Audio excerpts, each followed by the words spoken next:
ذاکر ساحل YouTube channel پر آپ کا خیر مقدم ہے۔ محمد زید گوہپور بہترین انداز میں نماز کی اہمیت اور نماز کے تعلق سے آپ کے سامنے لب کشائی کر رہے تھے۔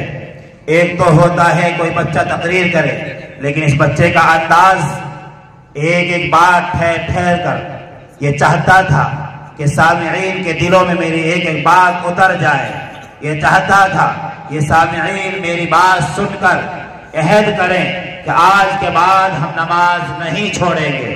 اس بچے کا اندر کا درد اور اس کی باتیں ہمیں اس بات کا احساس دلاتی ہیں کہ ایک معصوم سا بچہ ہم سب کو اس بات کی دعوت دے رہا ہے کہ ہم نمازوں کا اہتمام کریں۔ نماز اسلام کا اہم رکن ہے، اس لیے ہمیں نماز کا اہتمام کرنا چاہیے۔ اس کے بعد تقریر کے لیے میں ایک بچے کو دعوت دیتا ہوں جن سے میری مراد محمد راشد گراگ سر، وہ اسٹیج پر تشریف لائیں اور اپنی تقریر سے تمام سامعین کرام کے دلوں کو مستفیض فرمائیں۔ السلام علیکم ورحمۃ اللہ وبرکاتہ۔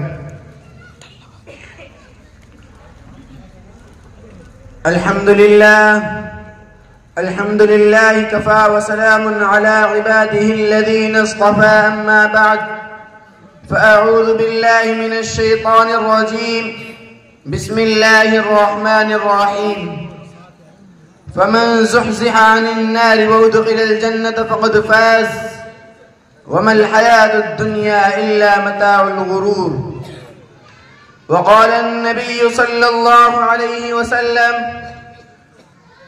إن الدنيا خلقت لكم وإنكم خلقتم للآخرة۔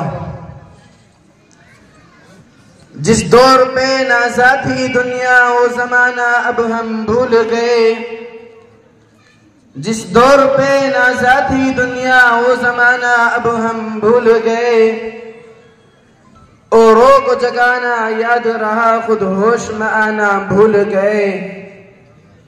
ادا تو اب بھی ہوتی ہے مسجد کی فضا میں اے انور، اذا تو اب بھی ہوتی ہے مسجد کی فضا میں اے انور، جس ضرب سے دل ہل جاتے تھے وہ ضرب لگانا بھول گئے۔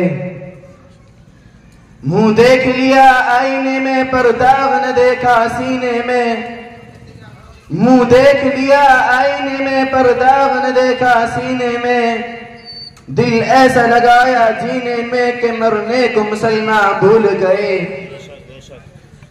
میرے محترم بزرگوں اور دوستوں، اللہ رب العزت نے اپنی قدرت سے انسان کو پیدا فرما کر اس دنیا میں بھیجا۔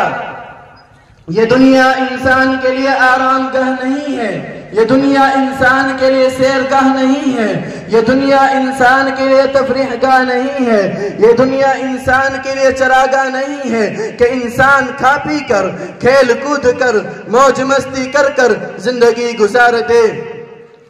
میرے محترم بزرگوں اور دوستوں، اللہ رب العزت نے انسان کو اس دنیا میں اس لیے پیدا نہیں فرمایا کہ وہ انسان رب چاہی زندگی چھوڑ کر من چاہی زندگی گزارے، بلکہ اللہ رب العزت نے انسان کو اس دنیا میں اس لیے پیدا فرمایا ہے کہ وہ من چاہی زندگی چھوڑ کر رب چاہی زندگی گزارے۔ میرے محترم بزرگوں، اللہ رب العزت نے اس دنیا کو انسان کے لیے ایک امتحان کا بنایا ہے۔ یہ دنیا انسان کے لیے امتحان کا ہے۔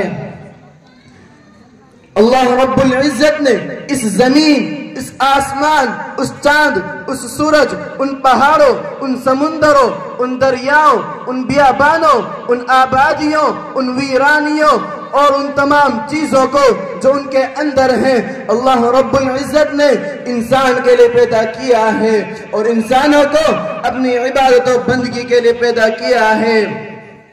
اللہ رب العزت ارشاد فرماتے ہیں وَمَا خَلَقْتُ الْجِنَّ وَالْإِنسَ إِلَّا لِيَعْبُدُونَ، ہم نے اس کائنات اور کائنات کی تمام چیزوں کو انسانوں کے لیے پیدا کیا ہے اور انسانوں کو اپنی عبادت و بندگی کے لیے پیدا کیا ہے۔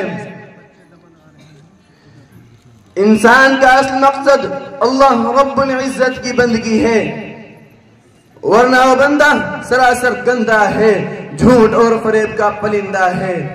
شاعر کہتا ہے تو برائے بندگی ہے یاد رکھ، تو برائے بندگی ہے یاد رکھ، ورنہ پھر شرمندگی ہے یاد رکھ، چند روزہ زندگی ہے یاد رکھ، ایک دن مرنا ہے آخر موت ہے، کر لے جو کرنا ہے آخر موت ہے۔